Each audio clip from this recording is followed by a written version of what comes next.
Years ago, 1997, my first 40-day fast, I heard the audible voice of the Lord that said, "Stretch forth a awakening rod over the earth." Never before has it been so real to me that it's over the earth. We're finishing right now the 40-day fast, and it's gone viral, global, all over the world.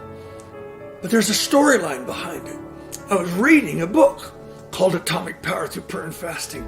How 70 years before 1946, thousands were fasting around the world, and it released the most outrageous evangelistic missions movement.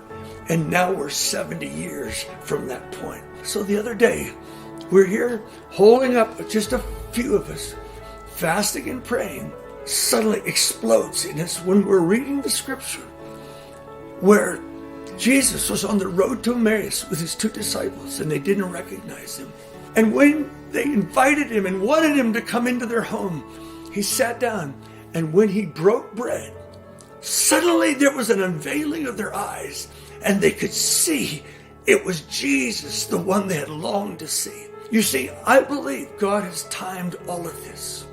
An epic 40-day fast, an epic communion service, and a Passover that is taking place all across the globe, and an epic unveiling of Christ through the fast and through the communion that literally millions are going to see Jesus.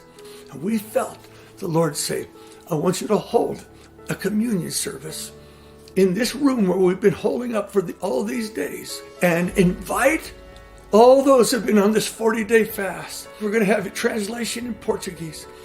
What if just thousands of us came together and watched on live Facebook, and we would take communion together and behold the man, and then at that moment release an unveiling by faith worldwide? I believe it will send shockwaves through the earth. Come and join us for this live Facebook, about 40-minute experience with the Lord. And I believe you'll be touched and encounter Jesus. And then I believe God has given us authority from this fast to release the unveiling.